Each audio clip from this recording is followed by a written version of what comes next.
Hola, mi nombre es Vladimiro Vázquez y pastoreo Visión de Fe en Guatemala.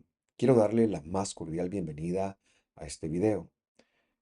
En nuestra iglesia hemos entendido que los apóstoles en Hechos enviaron a aquellos creyentes que venían del mundo gentil a estudiar las predicaciones de Moisés que en ese momento histórico se hacían semana a semana. Y esa es la razón de que nosotros transmitamos hoy en día cada semana una nueva porción. Mi deseo es que esto pueda colaborar como un manual para el creyente del siglo XXI. Que Dios lo bendiga y gracias por sintonizar.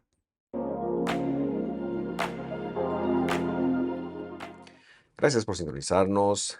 Con mucha alegría vamos a la escritura. Y es que hoy queremos desarrollar la porción de Kedoshim, que quiere decir distinguidos o santos serán, y la cual comprende del capítulo 19, versículo 1 al capítulo 20, versículo 27 del tercer libro de la Escritura, es decir, el libro de Vayikra en hebreo, Levítico en castellano. Ahora, en un año normal, es decir, en un año hebreo de 12 meses, esta porción se lee junta con la porción de Hareimot. Hareimot quiere decir después de la muerte de, como una referencia a los hijos de Aarón. Y el año pasado, siendo un año hebreo de 13 meses, por las razones que hemos explicado una y otra vez, esta se leyó sola, así que hicimos un desarrollo de la misma y ya haremos una introducción de los temas que veíamos el año pasado. Pero la razón de seguir ah, hablando de esto es de que hace 2 años se leyó juntamente con Ahareimot. E hicimos el desarrollo de Ahareimot, no hicimos el desarrollo de Kedoshim. Hoy no haremos el desarrollo de Ahareimot, sino de Kedoshim por lo mismo, porque el año pasado se hicieron ambos y hace 2 años se hizo el de Ahareimot, así que hemos decidido hacer el de Kedoshim, en este día. El año pasado, y ahora sí, para ya introducir el tema, veíamos el tema que se llamó las tres competencias, que están del versículo 1 al versículo 5. Que se refieren o que evidencian, mejor dicho, que es la santidad o la obra redentora de Dios en nuestras vidas. Vimos que esto Él lo pidió porque la demanda viene de parte de Dios, y usted puede leerlo, ese es el contexto. De hecho, mencionaremos también hoy el contexto de esta porción, la demanda divina o la promesa, quizás mejor palabra que demanda la promesa divina que íbamos a ser santos. Y cuando Él estuviera trabajando su santidad en nosotros, entonces una de las evidencias sería porque nos apetecerían sus citas, sus tiempos, empezando con el Shabbat. En segundo lugar, hablábamos del temor a los padres o la honra a los padres. Y en tercer lugar, pues también hablábamos de apartarnos de toda clase de idolatría. Si usted no la ha visto, yo le invito a verla, ya que pues estas son secuenciales. Vamos entonces a iniciar la lectura a partir del versículo 5 y leemos. Dice así, 19:5. Y cuando ofreciereis, estoy leyendo la Biblia del Jubileo, sacrificio de paz al Señor, de vuestra voluntad lo sacrificaréis.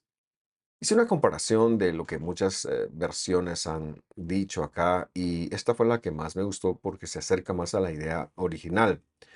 Traduciéndolo literalmente, como es nuestra costumbre, con el propósito de darnos de entender mejor lo que está escrito, leemos lo siguiente: cuando o porque, se puede entender también, perdón, sacrificarán sacrificios. En hebreo, la redundancia no es mal vista, sino ejemplifica o acentúa, más bien dicho, lo que están diciendo. Es decir, efectivamente, yo voy a hacer que ustedes hagan sacrificios de shlamim, es decir, paces al Señor. Eso es lo que quiere decir la palabra shlamim.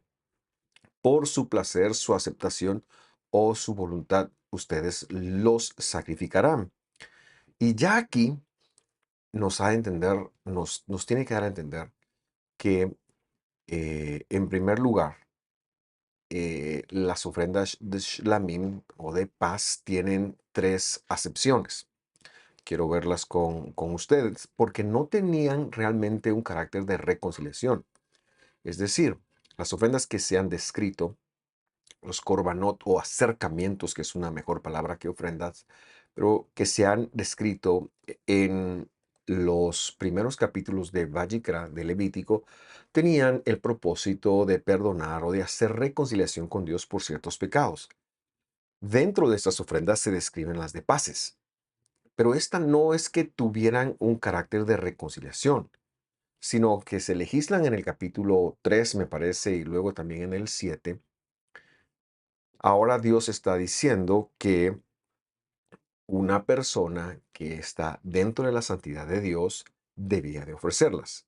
Y voy a explicar qué quiere decir esto, pero antes quiero comentar que estas ofrendas, las ofrendas de paces o de paz, tenían tres vertientes, tres tipos. Había tres tipos de ofrendas, como se lo enseñó en el capítulo 7. En primer lugar, estaban las ofrendas de gratitud o acción de gracias, todah en hebreo. En segundo lugar, estaban las neder, y estas neder eran ofrendas votivas, es decir, se hacía un voto, no necesariamente de algo que fuera un mandamiento. Los mandamientos no eran negociables, las competencias de Dios que Él esperaba que hicieran los hijos de Israel y nosotros también, no son negociables. Pero si alguien quería comprometerse con algo que no estaba escrito, pues entonces hacía un voto. Esto es lo que quiere decir la palabra neder. Y en tercer lugar, la tercer vertiente estaba la nedabá en hebreo, lo que se refiere a una ofrenda voluntaria. Y esto quiere decir, una ofrenda voluntaria, perdón, que Dios muchas veces iba a poner en el corazón de su santificado la necesidad de compartir. Y ahora enfatizo lo que he comentado anteriormente. La santidad de Dios exige un corazón generoso.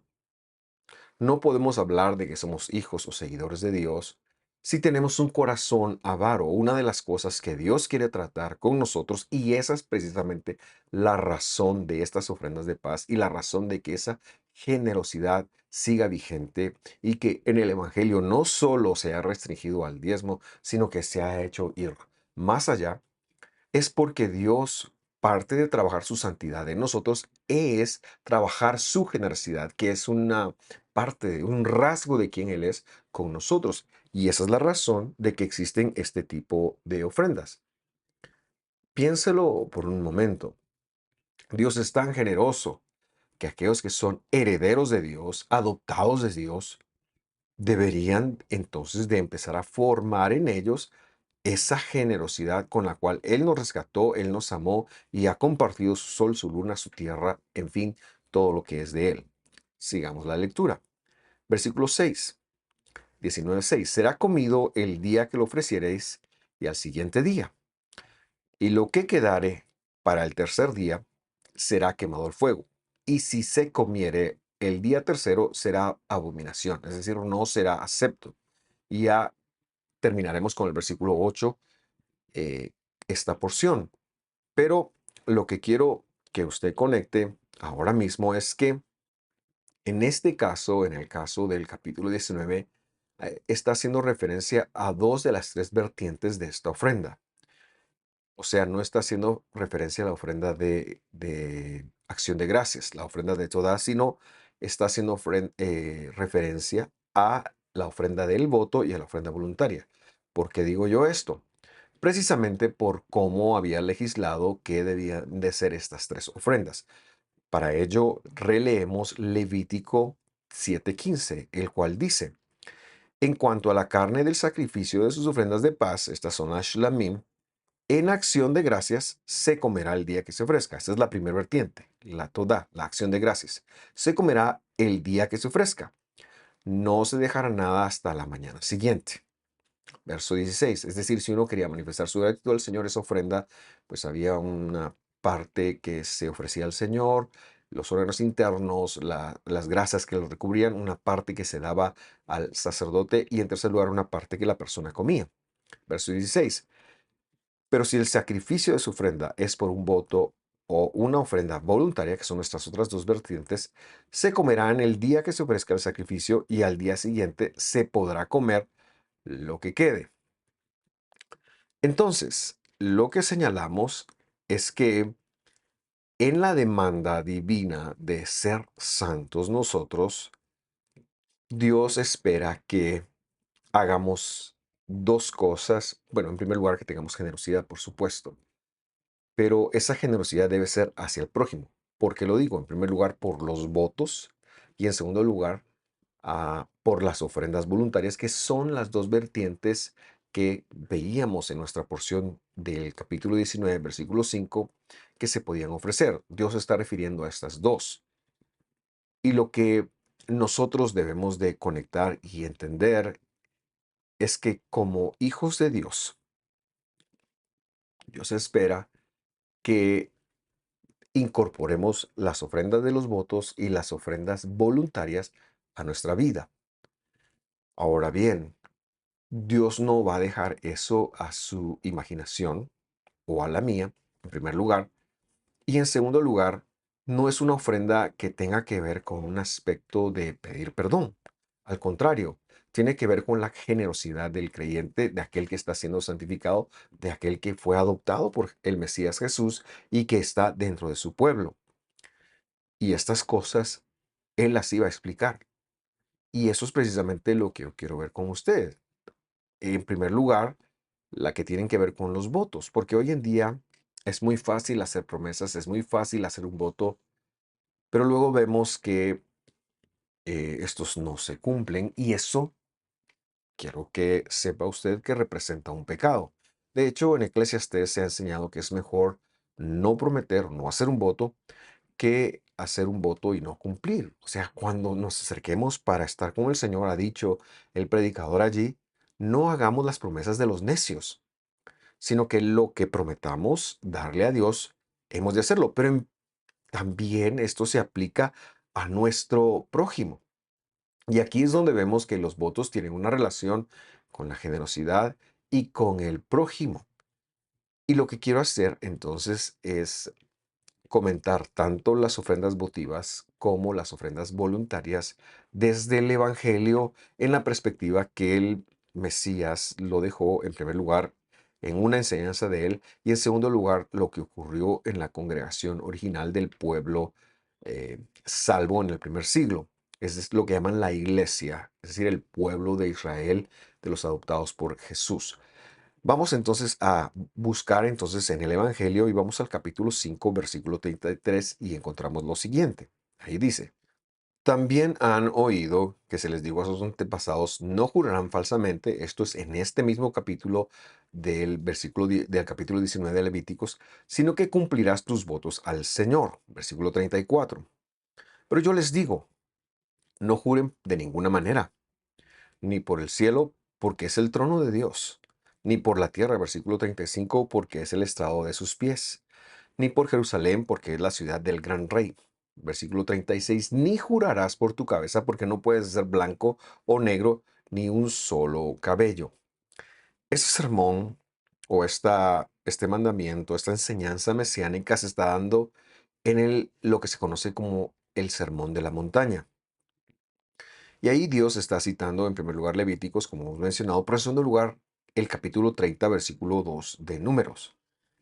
Y lo que sucedía es que en este momento histórico las personas han pervertido lo escrito, en el sentido de que empezaron a hacer promesas que estaban fuera del alcance de Dios para obtener un beneficio. Es decir, cuando yo entro en relación con mi prójimo y yo quiero mejorar esta, yo tengo algo que se llama mi desempeño, es decir, mis acciones hacia mis prójimos. Y en medio de eso existen palabras, existen compromisos adquiridos, es decir, existen votos. Un voto es algo tan sencillo como decirle a alguien a ver cuándo nos reunimos. Y si acordamos una fecha, nos reunimos mañana a las 3 de la tarde, eso es un voto. Y si yo llego a las 3:05, he afectado negativamente ese voto. Por lo que hemos de entender que en el siglo I esto se estaba sacando de proporción. Yo te prometo por la ciudad de Jerusalén, yo te prometo por los pelos de mi cabeza o los cabellos en mi cabeza, yo te prometo por, ¿qué otras? El cielo, yo juro por el cielo. Y era una forma de relacionarse, porque todos nos relacionamos por medio de estos compromisos, son parte de las relaciones humanas.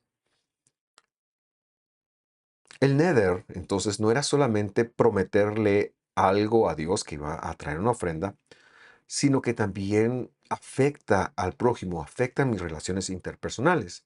Y esta gente cayó en el error de traer algo a un tercero, como el templo, como el cielo, como la ciudad, como lo que fuera, como los cabellos de la cabeza, para darle validez a una promesa que les daría una ventaja, pero que ellos no tenían muchas veces la intención de cumplir. O aunque se tuviera la intención de cumplir, no lo iban a hacer.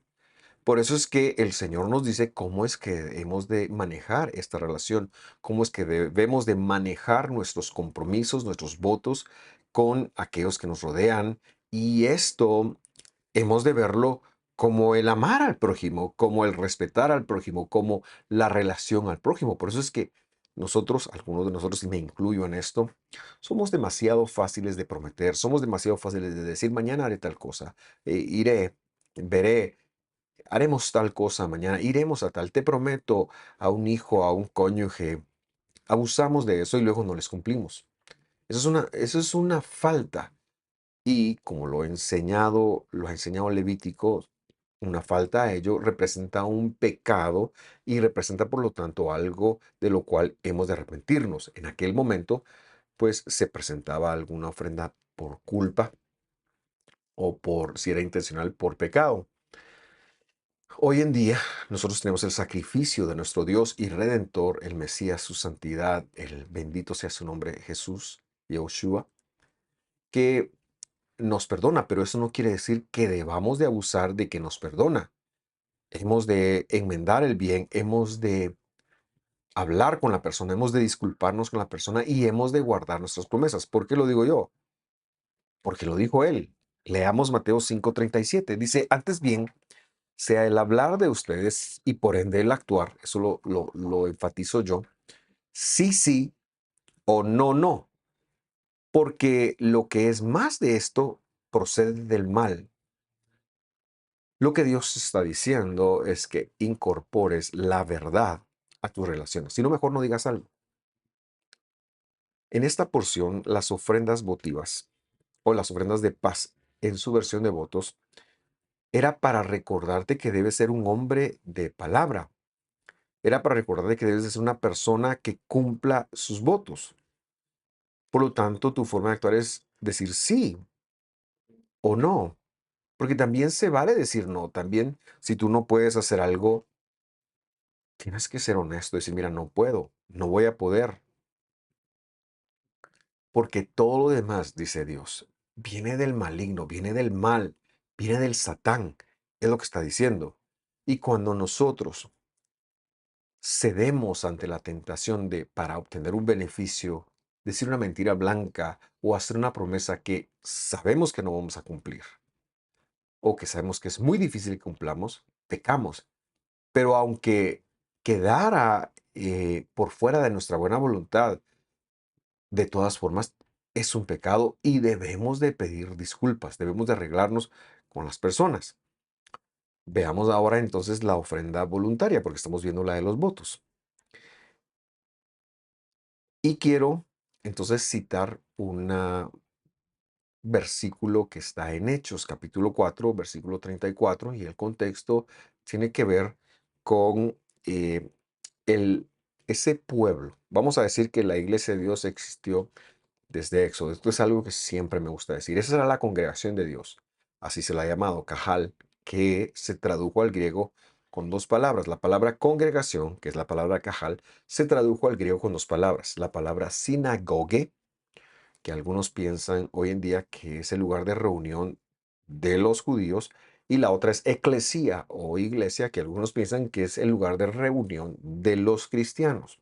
Pero sinagogue o eclesía eran palabras sinónimas en el primer siglo y se referían al pueblo escogido por Dios. Ese pueblo tiene un nombre propio, por eso Saulo después en su carta a los Efesios dice, de dos pueblos se hizo uno y que nosotros heredáramos la ciudadanía de Israel, es decir, las promesas que Dios ha dado a Israel, pero al Israel de Dios. Y esto es algo que siempre nos gusta mencionar. Bueno, a esa congregación que ahora tiene la promesa de Espíritu Santo en la vida, Dios empieza a actuar, Dios empieza a tocar y Dios empieza a despertar la generosidad en ellos. Ese es el contexto de lo que vamos a leer. Capítulo 4, 34 dice así: no había pues ningún necesitado entre ellos, porque todos los que poseían tierras o casas las vendían, traían el precio de lo vendido, versículo 35, y lo depositaban a los pies de los apóstoles, y se distribuía a cada uno según su necesidad. Verso 36. Y José, por favor ponga atención a la descripción de este personaje. Un levita, ese sería una descendiente de la tribu de Leví que era natural de Chipre, o sea, hablaba griego, pero era un levita y que había nacido en Chipre, una isla afuera de Israel, a quien también los apóstoles llamaban Bernabé, que traducido significa hijo de consolación. La Biblia da tanta descripción de este hombre, porque por su desempeño los apóstoles le cambiaron de nombre a Bar-Nachuma, que quiere decir una persona que consuela, un heredero de consolación, es decir, alguien que ha recibido la consolación, alguien que era un asiduo levita, un asiduo estudioso, probablemente fariseo, pero que ahora ha recibido la consolación, o sea, el Espíritu Santo. Este personaje, dice el verso 37, poseía un campo, lo vendió, trajo el dinero y lo depositó a los pies de los apóstoles. En el modelo original, entonces, del pueblo de Dios, cuando todo el mundo heredó, me refiero ahora al desierto y cuando llegan a la tierra de Israel, que es el modelo que representa la Jerusalén celestial, aquella que estamos esperando, aquella que vendrá, todos heredaron. No tendría por qué haber pobre alguno. Pero por el pecado recurrente, y es que eso es siempre el problema es el mundo en el que vivimos, es el pecado que cometemos y del cual somos por naturaleza partícipes. Ellos perdieron la tierra. Para el siglo I, entonces, había muchos pobres entre ellos. De hecho, vemos continuamente a congregaciones en el mundo haciendo colectas o diezmos para enviarlos a Jerusalén debido a la pobreza de ellos. En ese sentido, entonces, Dios enfrentó esto despertando el corazón de aquellos que poseían para compartir y a los apóstoles para, como líderes del pueblo, asegurarse que hubiera una distribución a los más necesitados. Esto fue algo que luego se replica en cada congregación en el imperio, en todo el imperio en el siglo I. Nos referimos a Éfeso, nos referimos a las congregaciones de Apocalipsis, a las congregaciones de Saulo, en fin, a todo el mundo a donde llegó el Evangelio del Mesías. Y esto nos indica que un creyente que busca la santidad es una persona que sensibiliza su corazón por nuestros hermanos que no llegan a tener algo que comer. Ese es un impulso de Dios que viene en el corazón y es una evidencia de su santidad en nosotros que compartamos con los demás. Es el llamado que yo hago y la relación que estoy haciendo es precisamente esa. mm, Recibir la distinción o la santidad de Dios, que son sinónimos, es también recibir la generosidad de Dios. De hecho, el Evangelio ha enseñado en el versículo 14 del capítulo 12 de Hebreos: seguid la paz con todos. Vemos la paz. En griego se coloca la partícula kai. Yo le estoy diciendo cómo se puede traducir también, es decir, la santidad. Sigan la paz con todos, es decir, la santidad, sin la cual nadie verá al Señor.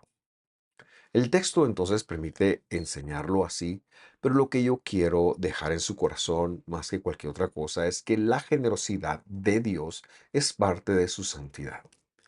Y hoy, las ofrendas de paz citadas en el capítulo 19 de Levítico, que son nuestra porción, que demanda y exige de nosotros trabajar en una santidad, trabajar en un ser como Dios. Ahora, No la santidad como se le ocurra a usted o como se me ocurra a mí. La santidad como fue escrita. La santidad como Dios lo dejó. Hoy, para nosotros, el mensaje de hoy es, tienes que trabajar en tus relaciones personales para ser verdadero, para ser justo, para que tu hablar sea sí, sí o no, no, para que no hagas falsas promesas. Pero en segundo lugar, tienes que aprender a desarrollar un corazón generoso. No puedo resaltar o enfatizar lo suficiente que un santo, que un santificado de Dios no puede ser avaro, no puede ser una persona egoísta, no puede ser una persona que vea a sus hermanos con mucha necesidad, el tener y no compartir. No puede ser. Yo sé que en las congregaciones, en las iglesias, hemos visto abusos que han servido para que el diezmo o la ofrenda, que son parte de la generosidad, sirvan para enriquecer a unos pocos. Suena mucho como el comunismo del siglo pasado, pero el modelo bíblico de todas maneras nos exhorta a nosotros a ser generosos con las cosas que Dios nos ha dado, porque esto es ser santo. Regreso a Levítico para terminar con la porción de hoy y vea lo que dice con el que eh, quebrantare el mandamiento de comer de esta ofrenda. Verso 8, 19:8 de Levítico. Y el que lo comiere, es decir, en el tercer día, quebrantando así la ofrenda debería ser, si hubo restos, deberían de ser depuestos, llevará su iniquidad, es decir, su falta grave de haber quebrantado la Torá, por cuanto profanó, es decir, perforó la santidad del Señor, y la tal persona será cortada de su pueblo. O sea, si la persona comía en el tercer día, em, eso quiere decir que vería el exilio y portaría esa iniquidad. No se la podría quitar con una ofrenda. No habría una ofrenda para expiar eso, sino la llevaría el tiempo que Dios dijera. Pero para ello debería de ser rechazado del contacto con los demás. Ahora, la pregunta es ¿por qué? Y la respuesta es porque profanó. ¿Qué quiere decir profanar en la Biblia? Es rebajar lo santo y volverlo común. Eso es profanar. Hacer un uso común de lo santo o cualquier cosa que es santa, común, usarla para lo santo. En ese sentido, entonces, debemos de ser verdaderos y debemos de ser generosos porque si no estamos profanando la santidad de Dios. Y esa es la razón también, y regresando al Evangelio, porque lo que leímos de Hechos capítulo 4 fueron los últimos versículos de dicho capítulo. Pero en el capítulo 5 vemos a Ananías y a Zafira que hacen un uso común de las cosas divinas. Es decir, ellos prometen, nosotros queremos hacer lo que está haciendo este Señor y vernos bien. Y entonces profanan, profanan porque ellos dicen, vamos a ponernos de acuerdo tú y yo, Zafira. Vamos a vender nuestra posesión en tanto, pero vamos a decir que la vendimos en algo menos. Eso damos y el resto no lo quedamos nosotros. Y quebrantaron las ofrendas de paz, quebrantaban. Y usted sabe, recordando la historia, cuál fue el resultado que ellos tuvieron. Probablemente eran salvos, probablemente los veremos en la resurrección. Yo no sé, no me compete a mí decir, pero lo que sí es que en ese momento cayeron fulminados. Le invito a leer el capítulo número 5 de Hebreos. Mi punto es que la santidad y la paz tienen que ver con ser verídicos y con ser generosos. Y ese era el nombre de nuestro tema y eso es lo que la ofrenda de paces tiene para enseñarnos. Yo quiero agradecerle por sintonizarnos, quiero agradecerle por estar acá y por supuesto recordar que si existen dudas, por favor déjenos un comentario y con mucho gusto nos pondremos en contacto con usted. Reciba un fuerte abrazo, que Dios los bendiga, nos vemos la próxima semana. Hasta pronto.